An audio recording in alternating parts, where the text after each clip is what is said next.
નમસ્કાર મિત્રો, વાત કરીશું આજના તાજા સમાચારની। રાજકોટમાંથી બાળ મજૂરીના રેકેટનો પર્દાફાશ।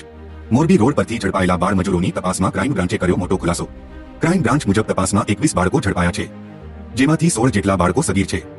તપાસમાં બાળ મજૂરી કરાવનાર અજીત મુલ્લા અજમત મુલ્લા નામના એક આરોપીની પણ ક્રાઇમ બ્રાન્ચે ધરપકડ કરી છે। અજીત મુલ્લા અજમત મુલ્લા સગીર બાળકોને મારતો હોવાનો અને દર મહિને એક બાળકને 8,000 રૂપિયા આપતો હોવાનો ખુલાસો થયો છે। હાલ તમામ બાળ મજૂરોને બાળ સંરક્ષણ ગૃહમાં મોકલી આપવામાં આવ્યા છે। બાળ મજૂરીના રેકેટ પર હવે રાજનીતિ પણ શરૂ થઈ ગઈ છે। તૃણમૂલ કોંગ્રેસે 4 જૂને સોશિયલ મીડિયા એક્સ પર કરેલ એક પોસ્ટ સામે આવી છે, જે પોસ્ટમાં તૃણમૂલ કોંગ્રેસે ગુજરાત સરકાર પર પ્રહારો કર્યા। પશ્ચિમ બંગાળના બાળકો પાસે બાળ મજૂરી અને બર્બરતા ગુજારવામાં આવતી હોવાનો આરોપ લગાવ્યો।